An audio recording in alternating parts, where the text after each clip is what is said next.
আসসালামু আলাইকুম। Mastering medical সায়েন্সের পক্ষ থেকে সবাইকে শুভেচ্ছা জানাচ্ছি। আমরা কার্ডিওভাস্কুলার ফার্মাকোলজি পড়ছিলাম। আমাদের আজকের টপিকস কনজেস্টিভ হার্ট ফেলিওর। তো এই কন্ডিশনটাতে কি হয়? এই কন্ডিশনটাতে হার্ট তার কাজ করতে ফেইল করে। এখন হার্টের কাজটা কি? হার্টের কাজটা হচ্ছে আমাদের ব্লাডকে পাম্প করে আমাদের অন্য অন্য যে অর্গান আছে বডিতে সেইগুলোতে নিয়ে যাওয়া এডিকুয়েট অ্যামাউন্টে। হার্ট যদি এই কাজটা না করতে পারে তাহলে আমরা সেটাকে কি বলবো? আমরা সেটাকে বলবো হচ্ছে হার্ট ফেলিওর। আচ্ছা, তার মানে আমরা সহজ ভাষায় বলতে পারি হার্ট ফেলিওর মানে কি? হার্ট ফেলিওর মানে হার্ট ব্লাডকে পাম্প করতে পারতেছে না। ব্লাডকে পাম্প করতে না পারলে আসলে কি হবে? ব্লাডকে পাম্প করতে না পারলে আমাদের যে কার্ডিয়াক আউটপুট, সেই কার্ডিয়াক আউটপুট কমে যাবে। আচ্ছা, তো আমরা এখন একটু দেখার চেষ্টা করি। আমাদের এই যে চিত্রটা আছে, আমরা এই ডায়াগ্রামটার সাথে সবাই পরিচিত। আমরা এখানে আমাদের কার্ডিওভাস্কুলার সিস্টেম এর একটা ফাংশনাল ডায়াগ্রামকে আঁকছি। আমরা এখানে দেখতে পাচ্ছি যে এটা হচ্ছে আমাদের রাইট হার্ট এবং এটা হচ্ছে আমাদের লেফট হার্ট। আচ্ছা, তো কি হয় যে আমাদের রাইট হার্ট, আমাদের যে ডিঅক্সিজেনেটেড ব্লাড, এগুলোকে পুরো বডি থেকে সুপিরিয়র ভেনা কেভা এবং ইনফিরিয়র ভেনা কেভার মাধ্যমে এগুলোকে আমাদের রাইট অ্যাট্রিয়ামে নিয়ে আসে। এর পরবর্তীতে এগুলো আমাদের রাইট ভেন্ট্রিকেলে চলে যায় এবং রাইট ভেন্ট্রিকেল সেগুলোকে পাম্প করে কোথায় পাঠিয়ে দেয়? আমাদের পালমোনারি সার্কুলেশনে পাঠিয়ে দেয়। লাংসে গিয়ে আমাদের এই ব্লাডগুলো অক্সিজেনেটেড হয় এবং এই অক্সিজেনেটেড ব্লাডগুলা আমাদের হার্টে আবার ফিরে আসে, প্রথমত লেফট অ্যাট্রিয়ামে, এর পরবর্তীতে লেফট ভেন্ট্রিকেল সেগুলোকে পাম্প করে পুরো বডিতে পাঠাই দেয়। এবং এখানে আমরা আমাদের একটা মাইক্রো সার্কুলেশনকে দেখতে পাচ্ছি। এটা হচ্ছে একটা ফাংশনাল ডায়াগ্রাম। এখন আমাদের আজকের যে টপিক সেটা হচ্ছে হার্ট ফেলিওর, মানে হার্ট ব্লাডকে পাম্প করতে পারতেছে না। আচ্ছা, এখন আমরা চিন্তা করলাম যে আমাদের এই যে লেফট ভেন্ট্রিকেল আছে, এই লেফট ভেন্ট্রিকেল ব্লাডকে পাম্প করতে পারতেছে না। ব্লাডকে লেফট ভেন্ট্রিকেল যদি পাম্প করতে না পারে তাহলে কি হবে? আমাদের এই লেফট ভেন্ট্রিকেলে কিছু ব্লাড জমা হবে। লেফট ভেন্ট্রিকেলে কিছু ব্লাড জমা হবে। আগে কি হইতো যে লেফট ভেন্ট্রিকেলে ব্লাড জমা হইতো এবং এই ব্লাডগুলোকে লেফট ভেন্ট্রিকেল কি করতো? কন্ট্রাক্ট করে পাম্প করে আমাদের পুরো বডিতে পাঠিয়ে দিত। এখন যেহেতু হার্ট ফেলিওর হয়েছে সেহেতু আমাদের এই কন্ট্রাকশনটা এখানে প্রপারলি হচ্ছে না এবং কি হচ্ছে? আমাদের ভেন্ট্রিকেল এর ভেতরে ব্লাড জমা হচ্ছে। তো কী হবে? আলটিমেটলি ভেন্ট্রিকেলে জমা হইতে হইতে এগুলো আমাদের এই লেফট এট্রিয়ামও গিয়েও জমা হবে। তাহলে আমাদের লেফট এট্রিয়ামও কী হবে? আমাদের লেফট এট্রিয়ামও ফ্লুইড জমা হবে বা ব্লাড জমা হবে। এর পরবর্তীতে এটা ব্যাক প্রেশার ক্রিয়েট করতে করতে করতে করতে কী হবে? আলটিমেটলি আমাদের লাংসে কী হবে? আমাদের লাংসে গিয়ে ফ্লুইড জমা হবে। আচ্ছা, তাহলে যখন আমাদের এই লেফট ভেন্ট্রিকেল ফেল করে বা লেফট ভেন্ট্রিকুলার ফেলিওরে, তাহলে কী হচ্ছে? লেফট ভেন্ট্রিকুলার ফেলিওরে আমাদের ব্লাড, যেহেতু লেফট ভেন্ট্রিকেল এখন ভালোভাবে পাম্প করতে পারতেছে না, সেহেতু আমাদের এই ব্লাডগুলা ব্যাক প্রেশার ক্রিয়েট করার মাধ্যমে আলটিমেটলি গিয়ে আমাদের লাংসে জমা হচ্ছে এবং আমরা দেখতে পাচ্ছি যে এই লেফট ভেন্ট্রিকুলার ফেলিওরে আসলে কি হচ্ছে? আসলে আমাদের এখানে পালমোনারি এডিমা ডেভেলপ করতেছে, পালমোনারি এডিমা ডেভেলপ করতেছে। আচ্ছা, তাহলে যদি পালমোনারি এডিমা ডেভেলপ করে, মানে লাংসের ভিতরে কিছু ফ্লুইড জমা হয়, তাহলে আমাদের কাছে আমাদের যে পেশেন্ট আছে সেই পেশেন্ট কি কমপ্লেন নিয়ে আসবে? আমাদের পেশেন্ট এর শ্বাস নিতে কষ্ট হবে। সহজে বললে আমাদের এই পেশেন্টের কি হবে? আমাদের এই পেশেন্টের ডিসনিয়া হবে। তাহলে আমাদের কাছে একটা লেফট ভেন্ট্রিকুলার ফেলিওর এর পেশেন্ট কি নিয়ে আসবে? লেফট ভেন্ট্রিকুলার ফেলিওরের পেশেন্ট আমাদের কাছে ডিসনিয়া বা ডিফিকাল্টি ইন ব্রিদিং নিয়ে আসবে। আচ্ছা, এখন আমরা একটু দেখার চেষ্টা করি আমাদের যদি রাইট হার্ট ফেল হয় তাহলে কী হবে। দেখো, রাইট হার্ট ফেল হয়েছে মানে রাইট হার্ট আমাদের এই ব্লাডটাকে পাম্প করে এই যে পালমোনারি সার্কুলেশনে নিয়ে যাওয়ার কথা ছিল সে নিয়ে যাইতে পারতেছে না। তাহলে কী হবে? এখানেও আমাদের এই ব্লাডগুলো জমা হওয়া শুরু করবে। জমা হয়ে এর পরবর্তীতে রাইট ভেন্ট্রিকেল থেকে রাইট অ্যাট্রিয়ামে চলে যাবে এবং আমরা জানি যে রাইট অ্যাট্রিয়াম ব্লাড কোত্থেকে রিসিভ করতেছে? রাইট অ্যাট্রিয়াম ব্লাড রিসিভ করতেছে আমাদের সুপিরিয়র ভেনা কেভা এবং ইনফিরিয়র ভেনা কেভা থেকে। এটা হচ্ছে সুপিরিয়র ভেনা কেভা এবং এটা হচ্ছে ইনফিরিয়র ভেনা কেভা থেকে। আচ্ছা, এখন আমরা যদি দেখি যে এই ব্লাডটা আলটিমেটলি গিয়ে কোথায় জমা হবে? এটা সুপিরিয়র ভেনা কেভা এবং ইনফিরিয়র ভেনা কেভাতে গিয়ে এটা জমা হবে। আচ্ছা, এবং এটা ব্রেক প্রেশার তৈরি করতেই থাকবে। সুপিরিয়র ভেনা ক্যাভাতে যদি এরকম ব্লাড জমা হইতে থাকে তাহলে আলটিমেটলি কী হবে? আলটিমেটলি এখানে আমাদের যে জগুলার ভিনাস প্রেশার আছে সেই জগুলার ভিনাস প্রেশারটা বেড়ে যাবে, বা জেবিপি এখানে কি করবে? ইনক্রিজ করবে। আর ইনফিরিয়র ভেনা ক্যাভাতে যদি এরকম ব্লাড জমা হইতে থাকে বা ফ্লুইড জমা হইতে থাকে তাহলে আলটিমেটলি কী হবে? আলটিমেটলি এখানে পেরিফ্রাল এডিমা ডেভেলপ করবে। তাহলে এখানে কী হবে? পেরিফ্রাল এডিমা ডেভেলপ করবে, এডিমা ডেভেলপ করবে। এবং পেরিফ্রাল এডিমা এর ভেতরে প্রথমত আমরা কি সাইন দেখতে পাবো, বা কোথায় প্রথমত গিয়ে আমাদের ব্লাডগুলো জমা হবে? আমাদের লিভারে গিয়ে জমা হবে, বা আমরা এখানে যেটা দেখতে পাবো সেটা হচ্ছে হেপাটোমেগালি। আচ্ছা, তাহলে দেখো আমরা তোমাদেরকে একটা বেসিক কনসেপ্ট শেখানোর চেষ্টা করলাম, সেটা হচ্ছে যে লেফট ভেন্ট্রিকুলার ফেলিওরে বেসিকলি কী হচ্ছে? পালমোনারি এডিমা হচ্ছে এবং পেশেন্ট আমাদের কাছে ডিসনিয়া নিয়ে প্রেজেন্ট করতেছে। আচ্ছা, আর রাইট হার্ট ফেলিওরে কী হচ্ছে? রাইট হার্ট ফেলিওর বা রাইট ভেন্ট্রিকুলার ফেলিওরে কী হচ্ছে? যে আমাদের পেশেন্ট ইনক্রিজড জেবিপি এবং পেরিফ্রাল এডিমা অথবা হেপাটোমেগালি নিয়ে আমাদের কাছে প্রেজেন্ট করতেছে। তাহলে আমরা লেফট হার্ট ফেলিওর বা লেফট ভেন্ট্রিকুলার ফেলিওর এবং রাইট হার্ট ফেলিওর অথবা রাইট ভেন্ট্রিকুলার ফেলিওর এর কি প্রেজেন্টেশন হইতে পারে আমরা সেটা দেখলাম, এবং এই যে হার্ট ফেল করছে এই ফেল করা অর্থ কি আমরা সেটাকে বোঝার একটা চেষ্টা করলাম। এখন দেখেন, এই যে ফ্লুইড জমা হওয়া, এই ফ্লুইড জমা হওয়াকে কি বলে? এই ফ্লুইড জমা হওয়াকে বলা হচ্ছে কনজেশন। এই জন্যই আমাদের নামটা আসছে কনজেস্টিভ হার্ট ফেলিওর। তাহলে আমরা কনজেস্টিভ হার্ট ফেলিওর সম্পর্কে বুঝছি। হার্ট ফেলিওর মানে হার্ট ব্লাডকে পাম্প করতে পারতেছে না। ব্লাডকে যদি পাম্প করতে না পারে তাহলে সে যেখান থেকে আসলে ব্লাডকে রিসিভ করতেছে সেখানে গিয়ে আমাদের ব্লাডগুলো জমা হবে। আর এই যে ব্লাড জমা হচ্ছে এটাকে আমরা কি বলতেছি? এটাকে আমরা বলতেছি হচ্ছে কনজেশন। মানে আমাদের টার্মটা আজকে হচ্ছে কনজেস্টিভ হার্ট ফেলিওর। তাহলে এই সিম্পল প্যাথোলজিটা থেকে আমরা কয়েকটা ডিসিশন নিতে পারি। আচ্ছা, আমাদের এখানে সমস্যাটা কি কি? আমাদের এখানে প্রথম সমস্যা হচ্ছে যে আমাদের হার্ট ব্লাডকে পাম্প করতে পারতেছে না। তাহলে আমাদেরকে এখানে কি করতে হবে? আমাদেরকে এখানে আমাদের হার্টের পাম্পিং অ্যাবিলিটিটা বাড়াইতে হবে। তার মানে আমাদের এখানে যেটা করতে হবে, হার্টের পাম্পিং অ্যাকশনটা বাড়াইতে হবে। আচ্ছা, এর পরবর্তীতে কী হচ্ছে? যে এখানে আমাদের ব্লাড বা ফ্লুইড জমা হচ্ছে, কনজেশন হচ্ছে। তাহলে আমাদেরকে এই ফ্লুইডগুলো বডি থেকে বের করে দিতে হবে। তাহলে আমাদেরকে কী করতে হবে? আমাদের যে ফ্লুইডগুলো আছে এই ফ্লুইডগুলোকে বডি থেকে বের করে দিতে হবে। তাহলে দেখেন, আমাদের এখানে ট্রিটমেন্ট অ্যাপ্রোচ হচ্ছে দুইটা, খুবই সিম্পল। আমরা সবাই এটা বুঝতেছি যে আমাদের হার্ট যেহেতু পাম্প করতে পারতেছে না, তার মানে হার্টের পাম্পিং অ্যাকশনটা আমরা বাড়াবো, এবং আমাদের ফ্লুইড যেহেতু জমা হচ্ছে তার মানে এই ফ্লুইডগুলোকে আমাদের বডি থেকে বাইরে বের করে দিতে হবে। এই দুইটাই হচ্ছে আমাদের এখানে ট্রিটমেন্ট প্ল্যান। এখন এইটা আমরা কীভাবে করতে পারি, চলেন আমরা আমাদের আজকের ডিসকাশনে প্রবেশ করি। এখন দেখেন, খুবই বেসিক কনসেপ্ট আমরা ইতিমধ্যেই জানি।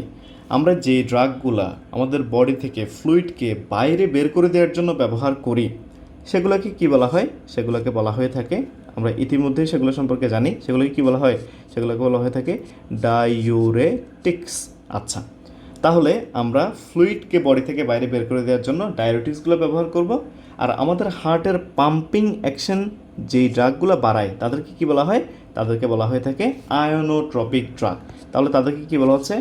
আয়োনোট্রপিক ড্রাগ। তাহলে আমরা আয়োনোট্রপিক্স ব্যবহার করে আমাদের হার্টের পাম্পিং অ্যাকশনকে বাড়াবো। তাহলে দেখেন, আমরা আমাদের দুই ধরনের ড্রাগের সাথে পরিচিত হয়ে গেলাম যেগুলো আমরা হার্ট ফেলিয়ারে ব্যবহার করতে পারি।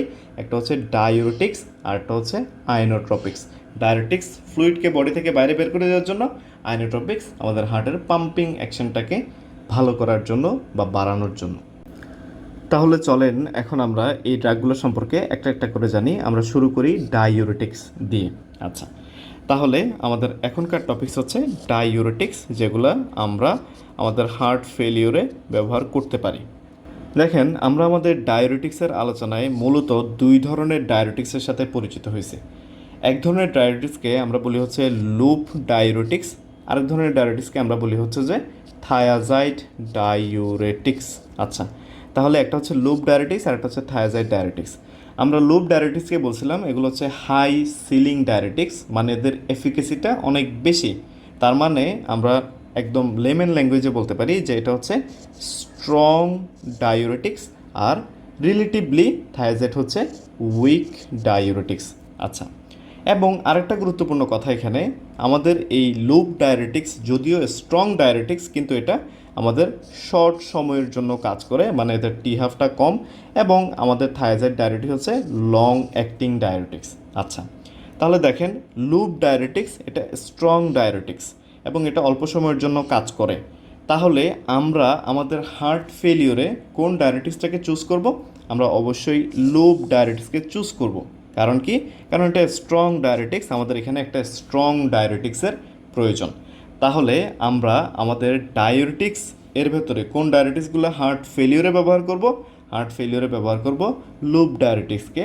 আমরা ফ্রুসেমাইড সম্পর্কে ইতিমধ্যেই জানি। আর এই থায়াজাইড ডায়ারেটিক্সগুলোকে কোথায় ব্যবহার করি? আমরা ইতিমধ্যে এগুলো সম্পর্কে বিস্তারিত জানি। এগুলোকে আমরা বেসিকলি লং অ্যাক্টিং হওয়াতে এদেরকে আমরা হাইপার টেনশনে ব্যবহার করি। তাহলে আমরা হার্ট ফেলিওরে লুপ ডায়ারেটিক্সগুলো ব্যবহার করব। কেন ব্যবহার করব এগুলা?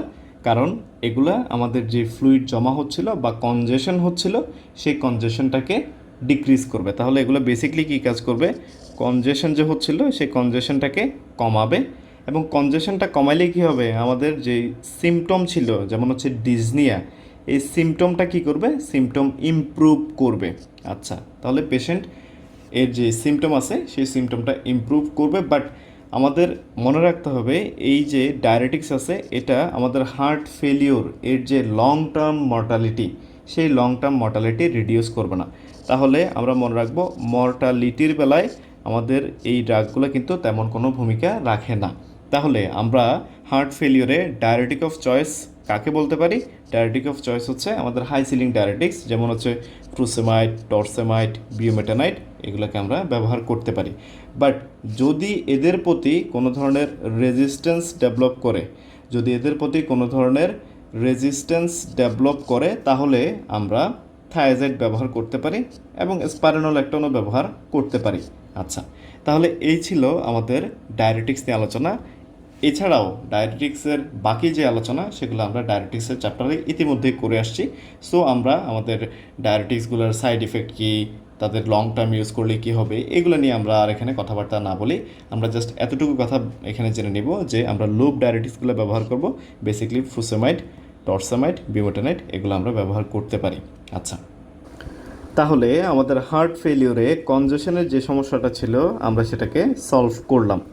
এর পরবর্তীতে আমাদের সমস্যা কি? এর পরবর্তীতে আমাদের সমস্যা হচ্ছে যে আমাদের হার্ট ব্লাডকে পাম্প করতে পারতেছে না। আর পাম্পিং অ্যাকশন বাড়ানোর জন্য হার্টের আমরা যে ড্রাগগুলো ব্যবহার করি তাদেরকে বলা হয়ে থাকে আয়নোট্রপিক্স।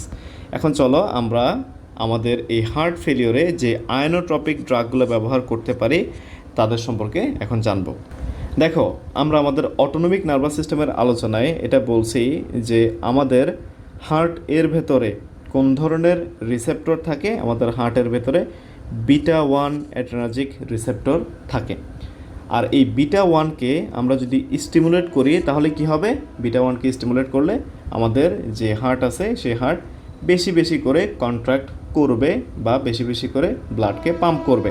তার মানে বিটা 1কে যদি আমরা স্টিমুলেট করতে পারি তাহলে আমাদের হার্টের পাম্পিং অ্যাকশনটা বাড়বে।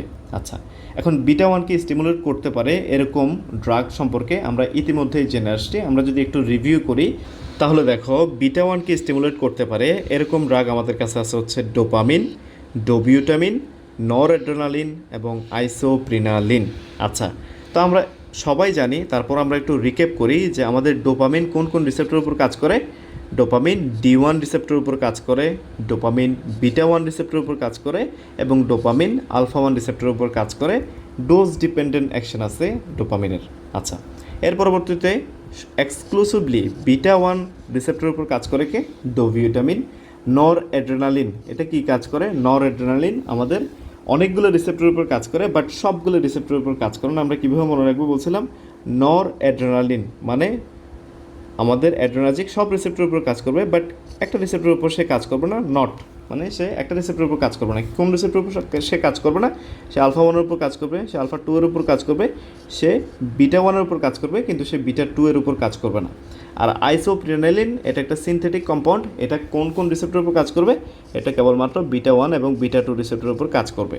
তাহলে আমরা এখানে যেটা দেখতে পাচ্ছি যে আমাদের যেই অ্যাকশনটা প্রয়োজন, মানে আমাদের হার্টের বিটা 1 রিসেপ্টরকে স্টিমুলেট করা, এই বিটা 1 রিসেপ্টরকে কিন্তু আমাদের এই সবগুলো ড্রাগই কী করতেছে? স্টিমুলেট করতেছে। তার মানে আমরা আমাদের এই যে ড্রাগগুলো আছে, এই সবগুলো ড্রাগ চাইলে হার্ট ফেলিওরে ব্যবহার করতে পারি।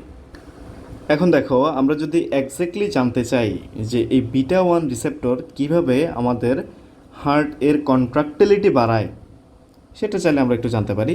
দেখো, আমরা চিন্তা করে নিলাম যে এটা হচ্ছে আমাদের একটা কার্ডিয়াক মাসেল এর একটা সেল, এবং আমরা এখন এখানে দেখার চেষ্টা করব যে কিভাবে আমাদের আয়োনোট্রপিক ড্রাগগুলো কাজ করে, খুবই সংক্ষেপে। তো আমরা চিন্তা করলাম যে এটা হচ্ছে আমাদের বিটা 1 অ্যাড্রেনার্জিক রিসেপ্টর। আমরা জানি যে এই বিটা 1 অ্যাড্রেনার্জিক রিসেপ্টর এটা কি? এটা একটা জি প্রোটিন কাপলড রিসেপ্টর। তো কি হয়, যখন এই রিসেপ্টরে আমাদের বিটা 1কে স্টিমুলেট করতে পারে এমন কোনো লাইগ্যান্ড এসে যদি এখানে বসে, তাহলে কি হবে? আমাদের যেই জি প্রোটিন আছে, এই জি প্রোটিন অ্যাক্টিভেটেড হবে। অনেক কাজ হয়, আমরা বিস্তারিত যাচ্ছি না। এখানে বেসিকলি যেটা হয় যে আমাদের এডিনালাইল সাইক্লেসকে এখানে অ্যাক্টিভেট করা হয়। এডিনালাইল সাইক্লেস কী করে? এডিনালাইল সাইক্লেস আমাদের এটিপিকে সাইক্লিক এএমপিতে কনভার্ট করে, এবং আমাদের এই সাইক্লিক এএমপি বেসিকলি আমাদের এখানে হার্টে আমাদের যেই স্টিমুলেটরি অ্যাকশন, সেই স্টিমুলেটরি অ্যাকশনটা বিভিন্নভাবে প্রডিউস করে। তাহলে আমরা এখানে যেটা বলতে চাচ্ছি সেটা হচ্ছে যে আমাদের এই লাইগেন্ড বা বিভিন্ন ড্রাগ বা আমাদের অ্যান্ডোজেনাস যে ক্যাটাকলামাইনগুলো আছে, এগুলো এসে আমাদের বিটা 1 রিসেপ্টরের উপর যখন কাজ করে, তখন বেসিকলি সাইক্লিক এএমপির পরিমাণটা আমাদের সেলগুলোর ভেতরে বাড়ে, এবং এই সাইক্লিক এএমপি আমাদের হার্টের কন্ট্রাক্টিলিটি বাড়ায়। তাহলে দেখো, আমরা যে সিদ্ধান্ততে আসলাম সেটা হচ্ছে যে আমরা যে কোনোভাবে যদি আমাদের এই হার্টের মাসেলগুলোর ভেতরে সাইক্লিক এএমপি বাড়াতে পারি, তাহলে আমাদের হার্টকে এই সাইক্লিক এএমপি স্টিমুলেট করবে। এখন একটা উপায় তো আমরা জানলাম যে আমরা বিটা 1কে স্টিমুলেট করে সাইক্লিক এএমপি বাড়ায় আমাদের হার্টের কন্ট্রাকশনকে আমরা বাড়াইতে পারি। এছাড়া আমরা কি করতে পারি? দেখো, আমাদের এই সাইক্লিক এএমপি কী হয়? সাইক্লিক এএমপি ফসফোডাইএস্টারেজ এনজাইম এর মাধ্যমে, বেসিক্যালি ফসফোডাইএস্টারেজ 4 এনজাইমের মাধ্যমে কি হয় যে এটা মেটাবোলাইজড হয়ে যায়। এটা কি হয়? এটা মেটাবোলাইজড হয়ে যায়। এখন আমরা কি করতে পারি? আমরা চাইলে যে কাজটা করতে পারি সেটা হচ্ছে আমাদের এই ফসফোডাইএস্টারেজ যে এনজাইমটা আছে, এই এনজাইমটাকে আমরা চাইলে ইনহিবিট করে দিতে পারি, এবং এই ফসফোডাইএস্টারেজ এনজাইমটাকে ইনহিবিট করার মাধ্যমে আমরা কি করতে পারি? আমরা আমাদের হার্টের কন্ট্রাক্টিলিটিকে বাড়াইতে পারি। তাহলে আমাদের এই ফসফোডাইএস্টারেজ এনজাইমকে যারা ইনহিবিট করবে তাদেরকেও চাইলে আমরা এক ধরনের আয়োনোট্রপিক ড্রাগ বলতে পারি। তো আমরা এখন দেখার চেষ্টা করি যে ফসফোডাইএস্টারেজকে কারা ইনহিবিট করে। ফসফোডাইএস্টারেজকে যারা ইনহিবিট করে তাদেরকে কি বলা হয়? তাদেরকে বলা হয়ে থাকে যে ফসফোডাইএস্টারেজ ইনহিবিটর। তাহলে এই ফসফোডাইএস্টারেজ ইনহিবিটরগুলোর ভেতরে আমাদের কাছে যেগুলো আছে সেগুলো কি কি? আমাদের কাছে আছে হচ্ছে এমব্রিনন, এবং আমাদের কাছে আছে হচ্ছে মিলরিনন। আচ্ছা, তাহলে এগুলো কি কাজ করে? এগুলো বেসিকলি আমাদের এই ফসফোডাইএস্টারেজ এনজাইমটাকে ইনহিবিট করার মাধ্যমে সাইক্লিক এএমপির পরিমাণ বাড়ায় এবং আমাদের হার্টের কন্ট্রাক্টিলিটি বাড়ায়, মানে এগুলো এক ধরনের আয়োনোট্রপিক ড্রাগ। এখন দেখো, আমরা দেখলাম যে আমাদের এই ফসফোডাইএস্টারেজ ইনহিবিটরগুলো সাইক্লিক এএমপিকে বাড়াইতে পারে, প্লাস আমাদের এই বিটা অ্যাগনিস্টগুলোও কী করতে পারে? বিটা অ্যাগনিস্টগুলো সাইক্লিক এএমপিকে বাড়াইতে পারে। তাহলে এই দুইটা ড্রাগের ভেতরে ডিফারেন্স কোথায়? দেখো, ডিফারেন্সটা আমরা একটু ভালোভাবে লক্ষ্য করলেই বুঝতে পারবো। দেখো, আমাদের এই বিটা অ্যাগনিস্ট যেগুলো আছে এগুলো শুধুমাত্র বিটা রিসেপ্টরের উপর কাজ করবে, বিটা 1 রিসেপ্টরের উপর কাজ করবে। তাহলে বিটা 1 রিসেপ্টর যেখানে থাকবে সেখানে গিয়ে তারা কাজ করবে, এবং সেখানে গিয়ে তারা কী করবে? সাইক্লিক এএমপির পরিমাণটা বাড়াবে। বিটা 1 রিসেপ্টর যেহেতু শুধুমাত্র হার্টে থাকে, তার মানে তারা শুধুমাত্র হার্টে আমাদের সাইক্লিক এএমপি বাড়াবে। কিন্তু আমাদের এই ফসফোডাইএস্টারেজ ইনহিবিটরগুলো কোথায় সাইক্লিক এএমপি বাড়াবে? যেখানে যেখানে ফসফোডাইএস্টারেজ এনজাইমটা আছে সেখানে সেখানে আমাদের এই ফসফোডাইএস্টারেজ এনজাইমটাকে ইনহিবিট করার মাধ্যমে তারা সাইক্লিক এএমপির পরিমাণটা বাড়াবে। এখন কথা হচ্ছে, ফসফোডাইএস্টারেজ এনজাইম হার্টে তো আছে, আমরা সেটা দেখলাম, আর কোথায় আছে? এটা আছে হচ্ছে আমাদের ব্লাড ভেসেলে। তাহলে ব্লাড ভেসেল এর ভেতরে তারা কি করবে, এর ভেতরে তারা সাইক্লিক এএমপির পরিমাণটা বাড়ায় দিবে।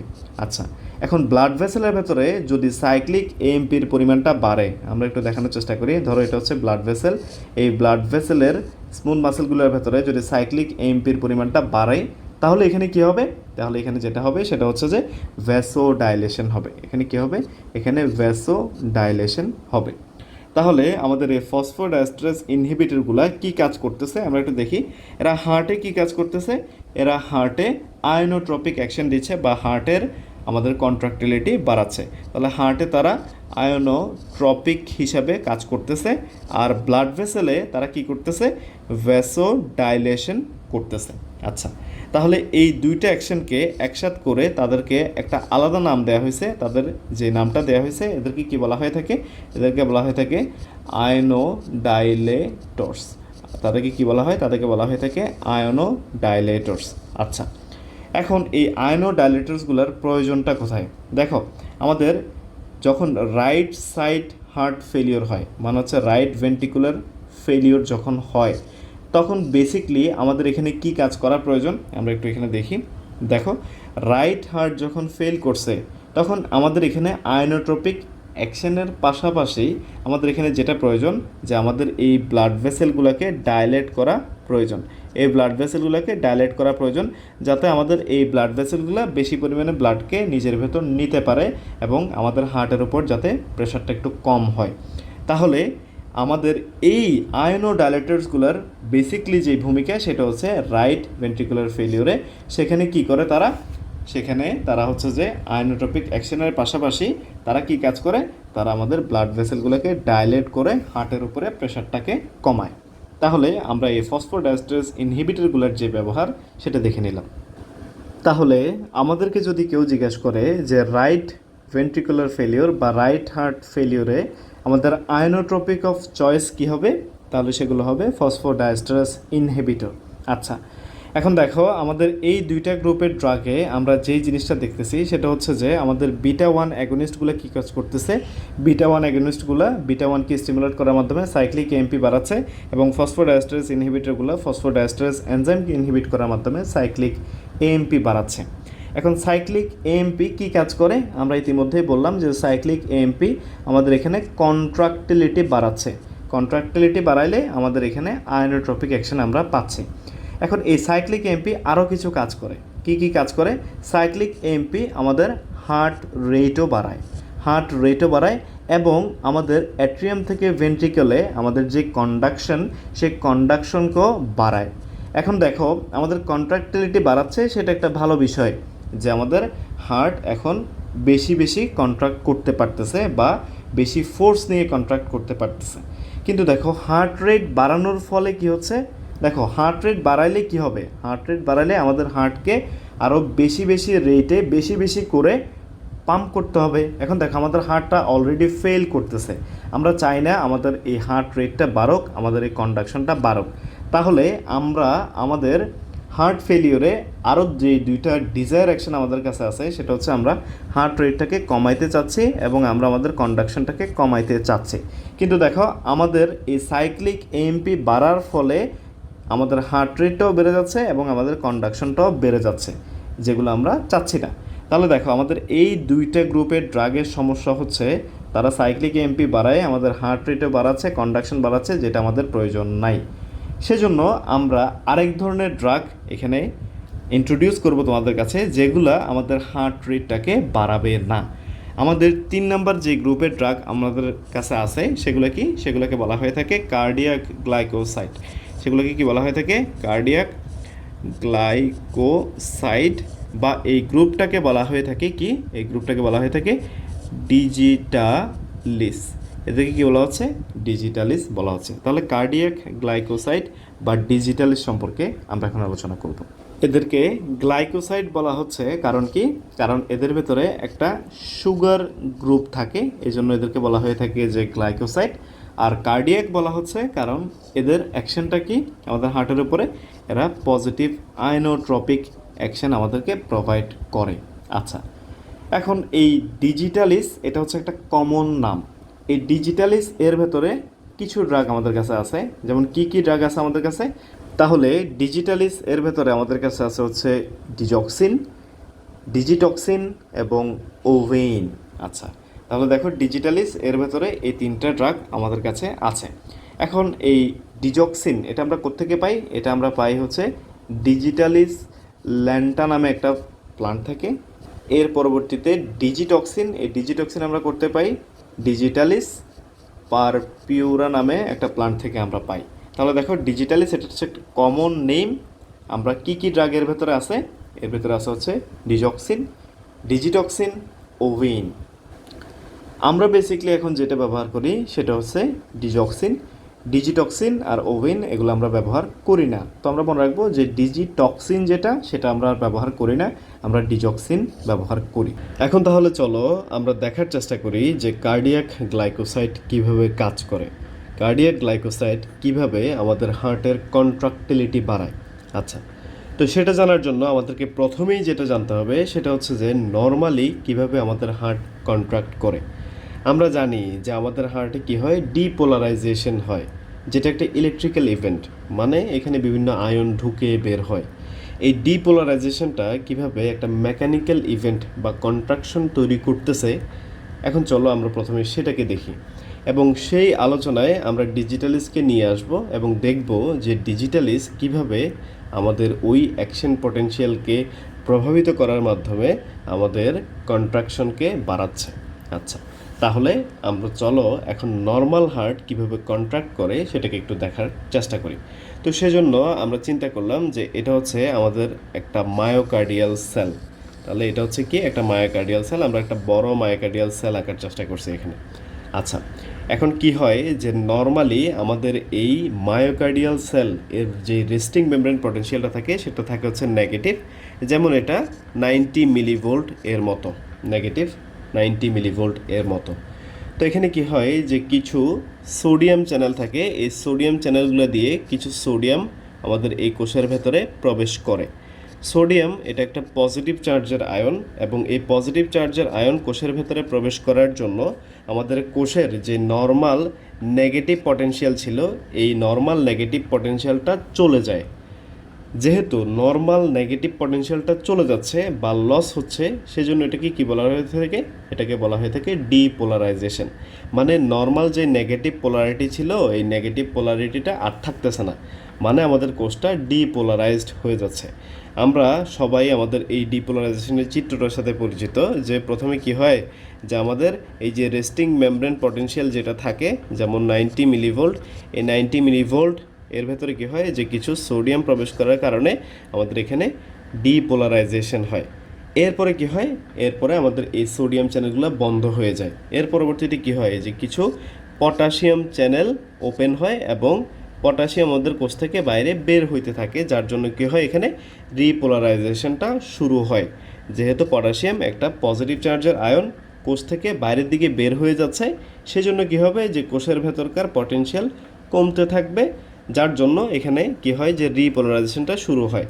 কিন্তু এখানে পটাশিয়াম বের হওয়ার সাথে সাথে আরেকটা গুরুত্বপূর্ণ কাজ হয় যে এখানে কিছু ক্যালসিয়াম চ্যানেল ওপেন হয় এবং এই ক্যালসিয়াম চ্যানেলগুলো দিয়ে সাইমultaneously যখন পটাশিয়াম বের হয়ে যাচ্ছে তখন ক্যালসিয়াম কোষের ভেতরে প্রবেশ করে। আর ক্যালসিয়াম হচ্ছে কি একটা পজিটিভ চার্জের আয়ন, যার জন্য এখানে আমরা একটা সাম্য অবস্থা দেখতে পাই যেটাকে বলা হয়ে থাকে যে প্লেটো ফেজ। এবং একটা সময় গিয়ে আমাদের এই ক্যালসিয়াম চ্যানেলগুলো বন্ধ হয়ে যায় এবং শুধুমাত্র পটাশিয়াম চ্যানেলগুলো খোলা থাকে, যে পটাশিয়াম চ্যানেল দিয়ে আমাদের কোষ থেকে কোষের বাইরে অনেক বেশি পটাশিয়াম বাইরে চলে যায়। এবং এই বেশি পরিমাণে পটাশিয়াম কোষের বাইরে চলে যাওয়ার জন্য কি হয় যে কোষের ভেতরকার যে পোলারিটি এটা আবারও নেগেটিভ হয়ে যায়, যেটাকে আমরা বলি হচ্ছে যে আবারও কোষটা রিপোলারাইজড হয়ে গেছে বা রিপোলারাইজেশন। আচ্ছা, তাহলে এখানে কি হচ্ছে ডিপোলারাইজেশন হচ্ছে এবং রিপোলারাইজেশন হচ্ছে আমরা দেখতে পাচ্ছি। আচ্ছা, এখন তাহলে আমাদের প্রশ্ন হচ্ছে যে আমাদের এই কোষটা তাহলে কন্ট্রাক্ট করতেছে কিভাবে? দেখো, কন্ট্রাকশনের জন্য আমাদের কোন আয়নটার প্রয়োজন? আমাদের ক্যালসিয়ামের প্রয়োজন।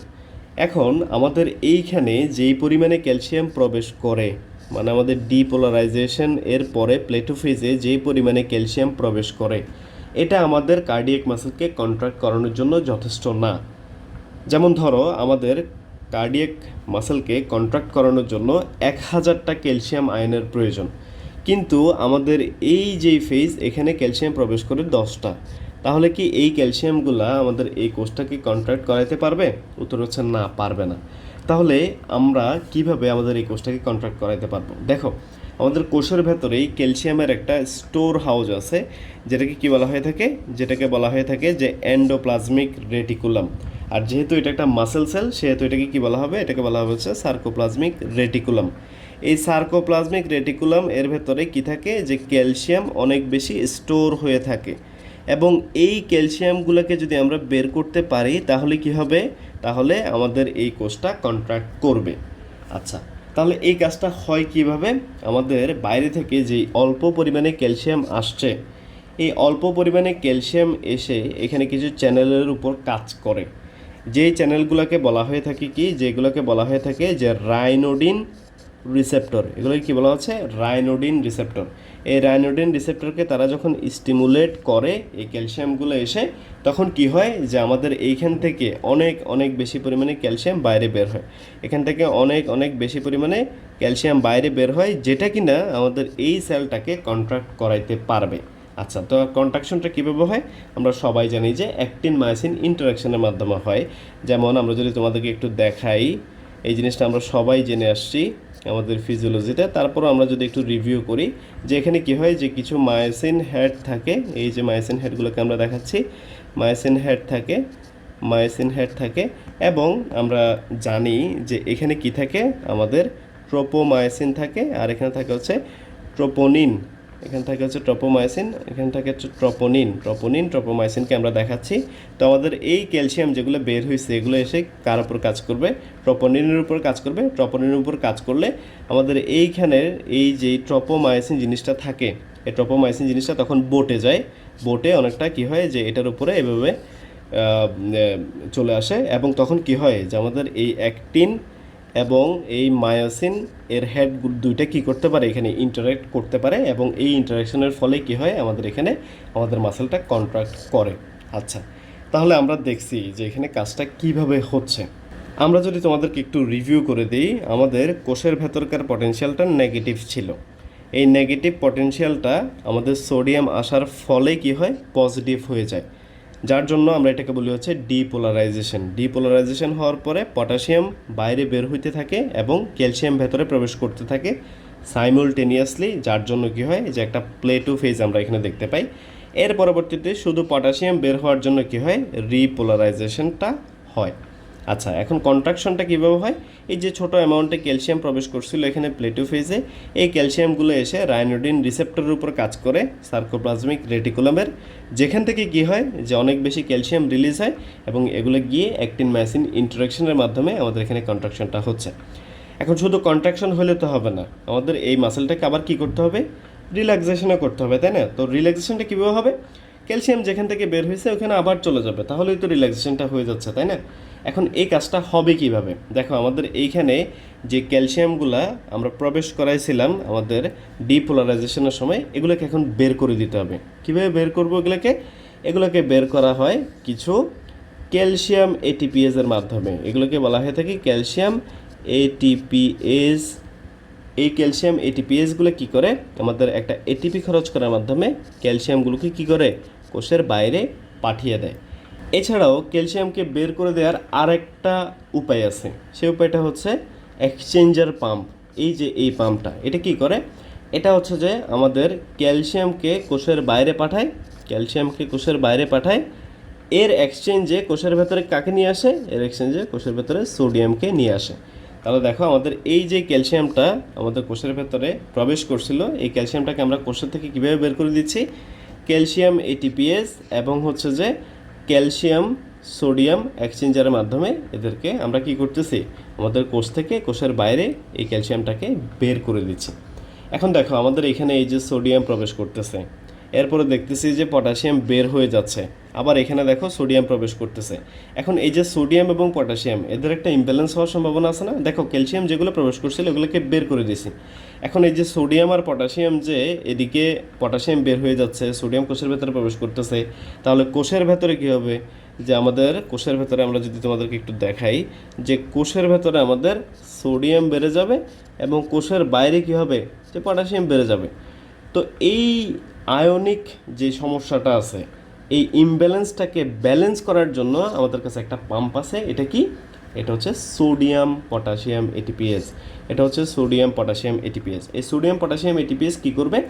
আমাদের এই যে এক্সেস সোডিয়ামগুলো আছে এগুলোকে কোষের থেকে বাইরে বের করে দিবে এবং আমাদের বাইরে যে পটাশিয়াম এক্সেস পরিমাণে আছে এই পটাশিয়ামকে আমাদের এই মাসেল সেল বা কার্ডিয়াক সেল এর ভেতরে নিয়ে আসবে। তাহলে সোডিয়ামকে বাইরে বের করে দিবে এবং পটাশিয়ামকে কোষের ভেতরে নিয়ে আসবে কে? Sodium potassium ATPase. তাহলে দেখো আমাদের এখানে ফুল একটা কন্ট্রাকশন এবং রিল্যাক্সেশন হয়ে গেল। আমরা যদি আধা মিনিটে আবার একটু রিভিউ করি জিনিসটাকে, দেখো এখানে ঘটনাটা কি হচ্ছে। ঘটনা যেটা হচ্ছে সেটা হচ্ছে যে আমাদের রেস্টিং মেমব্রেন পোটেনশিয়াল ছিল নেগেটিভ।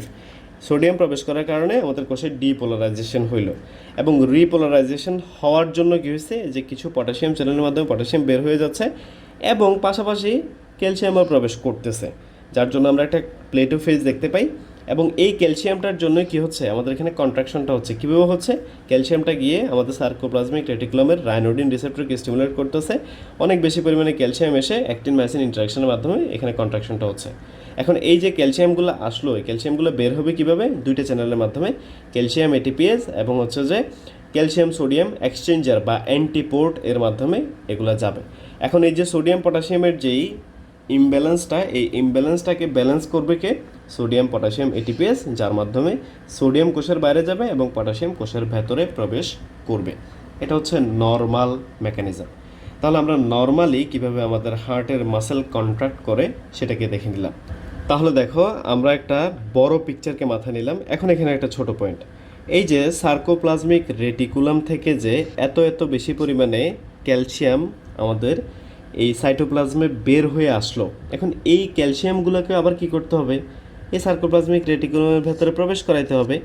এখন দেখো রাইনোডিন রিসেপ্টরকে স্টিমুলেট করার জন্য কি হয় যে আমাদের ক্যালসিয়াম কোষের বাইরে বা আমরা বলতে পারি যে আমাদের সার্কোপ্লাজমিক রেটিকুলাম থেকে বাইরে বের হয়ে আসে এবং আমাদের এই সার্কোপ্লাজমিক রেটিকুলামের ভেতরে আরও কিছু চ্যানেল আছে যার মাধ্যমে আমাদের এই যে ক্যালসিয়ামটা বাইরে বের হয়ে আসছিল এই ক্যালসিয়ামটা আবারও আমাদের এই সার্কোপ্লাজমিক রেটিকুলামের ভেতরে প্রবেশ করে এবং এই যে চ্যানেলগুলো আছে এদেরকে কি বলা হয়ে থাকে? এদেরকে বলা হয়ে থাকে সার্কা। সার্কা সার্কা মানে কি? সার্কা মানে সার্কোপ্লাজমিক রেটিকুলাম ক্যালসিয়াম এটিপিএস, মানে এগুলো হচ্ছে ক্যালসিয়াম এটিপিএস চ্যানেল। মানে এরা ক্যালসিয়ামকে আমাদের সাইটোপ্লাজম থেকে আমাদের সার্কোপ্লাজমিক রেটিকুলামের ভেতরে প্রবেশ করাবে এটিপি খরচ করার মাধ্যমে। ওকে, তাহলে আমরা এখানে দুইটা চ্যানেল জানলাম, একটা হচ্ছে রাইনোডিন রিসেপ্টর আর একটা হচ্ছে সার্কা। এই দুটোর নাম আমরা চাইবো যে তোমরা একটু মনে রাখো। এখন কথা হচ্ছে যে ডিজিটালিস বা কার্ডিয়াক গ্লাইকোসাইড কিভাবে কাজ করে। আচ্ছা, তো ডিজিটালিস এসে যে কাজটা করে, যে ডিজিটালিস আমরা ডি দিয়ে এদেরকে রিপ্রেজেন্ট করি এভাবে, ডিজিটালিস এসে যে কাজটা করে, ডিজিটালিস আমাদের এই সোডিয়াম পটাশিয়াম পাম্পের সাথে বাইন্ড করে এবং সোডিয়াম পটাশিয়াম পাম্পকে ইনহিবিট করে দেয়। আচ্ছা, সোডিয়াম পটাশিয়াম পাম্প কী কাজ করছিল? সোডিয়ামকে কোষের বাইরে পাঠিয়ে দিচ্ছিল এবং পটাশিয়ামকে কোষের ভেতরে প্রবেশ করাচ্ছিল। তাহলে ডিজিটালিস আসার কারণে আমাদের এই পাম্পটার কাজ করতে পারবে না, সোডিয়াম কোষের বাইরে আর যাইতে পারবে না। তাহলে কি হবে? আমাদের কোষের ভেতরে সোডিয়ামের কনসেন্ট্রেশনটা বাড়বে। আচ্ছা, এখন সোডিয়ামের কনসেন্ট্রেশনটা যদি কোষের ভেতরে বাড়ে তাহলে আমাদের এই ক্যালসিয়াম সোডিয়াম এক্সচেঞ্জারের মাধ্যমে সোডিয়াম কি কোষের ভেতরে প্রবেশ করবে? উত্তর হচ্ছে যে প্রবেশ করবে না। কারণ দেখো আমাদের কোষের ভেতরে এমনিতেই সোডিয়ামের কনসেন্ট্রেশন বেশি, বাইরে থেকে অবশ্যই আমাদের আর সোডিয়াম এখানে প্রবেশ করবে না, কারণ কনসেন্ট্রেশন গ্রেডিয়েন্টটা আমাদের সোডিয়ামের কোষের ভেতরে বেশি। তাহলে সোডিয়াম যদি এই চ্যানেলটার মাধ্যমে কোষের ভেতরে প্রবেশ করতে না পারে তাহলে ক্যালসিয়াম কি বাইরে যেতে পারবে? ক্যালসিয়াম বাইরে যেতে পারবে না। তার মানে যেটা হবে যে আমাদের ক্যালসিয়াম কোষের ভেতরে বাড়তে থাকবে। তাহলে কি হবে? যে ক্যালসিয়াম কোষের ভেতরে বাড়তে থাকবে। আচ্ছা, এখন ক্যালসিয়াম কোষের ভেতরে বাড়তে থাকলে এই বাড়তি ক্যালসিয়ামগুলো কোথায় যাবে? দেখো ক্যালসিয়ামের স্টোর হাউস কি? স্টোর হাউস হচ্ছে সার্কোপ্লাজমিক রেটিকুলাম। তাহলে এই যে বাড়তি ক্যালসিয়ামগুলো এখানে জমা হচ্ছে ডিজিটালিস কাজ করার ফলে, এই বাড়তি ক্যালসিয়ামগুলো আমাদের এই সার্কোপ্লাজমিক রেটিকুলাম এর ভেতরে ঢুকবে এখন তোমার কাছে মনে হতে পারে যে কত বাড়তি ক্যালসিয়াম ঢুকবে। দেখো আমাদের এই যেই পটাশিয়াম বাইরে যাচ্ছিল, এই বাইরে যাওয়ার সময় সাইমালটেনিয়াসলি যেই ক্যালসিয়ামটা প্রবেশ করতেছিল, ওই ক্যালসিয়ামটাই তো বেসিকলি আমাদের এই চ্যানেলগুলো দিয়ে বাইরে যাচ্ছিল, তাই না? তাহলে ওই ক্যালসিয়ামগুলো আসলে বাইরে যেতে পারতেছে না। যেমন প্রতিবার 10টা ক্যালসিয়াম প্রবেশ করছিল, আমরা এরকম চিন্তা করে নিয়েছিলাম। এখন তোমার কাছে মনে হইতে পারে যে আমাদের এই ডিজিটালিস এসে আমাদের এই সোডিয়াম পটাশিয়াম পাম্পকে ইনহিবিট করার কারণে যেই ক্যালসিয়াম কোষ থেকে বের হইতে পারতেছে না, এটা তো খুবই অল্প। যেমন ধরো 10টা ক্যালসিয়াম বের হইতে পারে নাই। তাহলে কি হবে? এই 10টা ক্যালসিয়াম আমাদের এই সার্কোপ্লাজমিক রেটিকুলামের ভেতরে প্রবেশ করবে। আগে যদি সার্কোপ্লাজমিক রেটিকুলামের ভেতরে 1000টা ক্যালসিয়াম আয়ন থেকে থাকে, এখন তাহলে এক্সট্রা করে 10টা ক্যালসিয়াম আয়ন যোগ হবে। কিন্তু চিন্তা করো, এটা হচ্ছে একটা ডিপোলারাইজেশনের জন্য। পরবর্তীতে আবার যখন ডিপোলারাইজেশন বা অ্যাকশন পটেনশিয়াল হবে, এখানে আবার ক্যালসিয়াম প্রবেশ করতে পারবে না। এই ক্যালসিয়ামটা কি আবার বের হইতে পারবে? এই ক্যালসিয়ামটা কিন্তু আবার বের হইতে পারবে না। তার মানে আরও 10টা ক্যালসিয়াম এখানে অ্যাড হবে। এর পরবর্তী কন্ট্রাকশনে কী হবে? যে কিছু ক্যালসিয়াম আবারও আসবে, কিন্তু এই ক্যালসিয়াম আবারও বের হতে পারবে না, আবারও 10টা করে ক্যালসিয়াম অ্যাড হবে। তাহলে এইভাবে রিপিটেডলি এখানে ক্যালসিয়াম অ্যাড হওয়ার কারণে কী হবে? যে একটা সময় গিয়ে আমরা দেখবো যে অনেক বেশি পরিমাণে ক্যালসিয়াম আমাদের সার্কোপ্লাজমিক রেটিকুলাম থেকে বেরোচ্ছে। যেমন একটু পরে গিয়ে দেখবো যে আমরা কত হয়ে গেছে, যে ক্যালসিয়ামটা 2000 হয়ে গেছে। তার মানে দেখো আমাদের কন্ট্রাকশন কী হবে? তাহলে দ্বিগুণ হবে আগের তুলনায়। এরপরে 3000, 4000 এভাবে করে বাড়তে পারে। তাহলে দেখো আমাদের এই ডিজিটালাইজ কীভাবে কন্ট্রাক্টিলিটি বাড়াচ্ছে। এটা কিন্তু দেওয়ার সাথে সাথে কাজ করে ফেলবে, জিনিসটা এমন না। এটা গ্র্যাজুয়াল প্রসেস, একটু সময় নেবে। এবং এটা বেসিকলি কীভাবে কাজ করবে? আমাদের সার্কোপ্লাজমিক রেটিকুলাম এর ভেতরে ক্যালসিয়ামের কনসেন্ট্রেশন বাড়ানোর মাধ্যমে আমাদের ডিজিটালাইজ কাজ করবে। তাহলে আমরা যদি একটু রিকেপ করি যে ডিজিটালাইজ কীভাবে কাজ করতেছে। ডিজিটালাইজ এসে আমাদের সোডিয়াম পটাশিয়াম পাম্পকে ইনহিবিট করে দিচ্ছে, যার কারণে আমাদের সোডিয়ামের কনসেন্ট্রেশন বাড়তেছে কোষের ভেতরে, যে জন্য আমাদের ক্যালসিয়াম সোডিয়াম এক্সচেঞ্জার কাজ করবে না, যার জন্য আমাদের ক্যালসিয়ামের কনসেন্ট্রেশন বাড়বে কোষে। এই এক্সট্রা ক্যালসিয়ামগুলো গিয়ে যুক্ত হবে আমাদের সার্কোপ্লাজমিক রেটিকুলামে। এর পরবর্তীতে যখন আমাদের এখানে অ্যাকশন পটেনশিয়াল হবে, তখন সার্কোপ্লাজমিক রেটিকুলাম থেকে বেশি পরিমাণে ক্যালসিয়াম রিলিজ হয়ে আমাদের কন্ট্রাকশনটা বাড়বে। তাহলে কিভাবে ডিজিটালিজ কাজ করতেছে আমরা সেটাই কিন্তু এখানে দেখে নিলাম। তাহলে আমরা যদি একদম সিম্পল করে তোমাদের নোট করার সুবিধার্থে যদি আমরা ডিজিটালিজ কীভাবে কাজ করে এই জিনিসটা যদি তোমাদেরকে একটু দেখাতে চাই, তাহলে এটা এভাবে আমরা দেখাবো যে কি করে আমাদের ডিজিটালিজ এসে যে কাজটা করে সেটা হচ্ছে যে এটা আমাদের যে সোডিয়াম পটাশিয়াম এটিপিএস পাম্প আছে, এই এটিপিএস পাম্পটাকে ইনহিবিট করে দেয়। ইনহিবিট করে দেওয়ার কারণে যেটা হয় যে আমাদের সোডিয়াম ক্যালসিয়াম এক্সচেঞ্জার যে পাম্পটা থাকে, মানে এটা কি হয়? এটা ইনহিবিট হয়ে যায়। এটা ইনহিবিট হওয়ার কারণে কি হচ্ছে? এটা ইনহিবিট হওয়ার কারণে আমাদের ক্যালসিয়াম কোষের বাইরে যেতে পারতেছে না, বা ক্যালসিয়ামের কনসেন্ট্রেশন বাড়তেছে। ক্যালসিয়ামের কনসেন্ট্রেশন কোথায় বাড়তেছে? ক্যালসিয়ামের কনসেন্ট্রেশন বাড়তেছে আমাদের সাইটোপ্লাজমে। তাহলে ক্যালসিয়ামের কনসেন্ট্রেশন বাড়বে সাইটোপ্লাজমে। তাহলে কি হবে? তাহলে আমাদের সার্কোপ্লাজমিক রেটিকুলাম এর ভেতরে যে ক্যালসিয়ামের কনসেন্ট্রেশন, তার মানে ক্যালসিয়াম ইন সার্কোপ্লাজমিক রেটিকুলাম কী হবে? অনেক বেশি পরিমাণে বাড়বে। এবং ক্যালসিয়াম সার্কোপ্লাজমিক রেটিকুলামে বাড়া মানে কি? আমাদের এখানে কন্ট্রাক্টিলিটি বাড়বে। তার মানে আমরা তোমাদেরকে যেটা বলতে চাচ্ছি যে ডিজিটালাইজ সোডিয়াম পটাশিয়াম এটিপিএসকে ইনহিবিট করার মাধ্যমে আমাদের কন্ট্রাক্টিলিটিটা কীভাবে বাড়ায় আমরা সেটাকে দেখে নিলাম।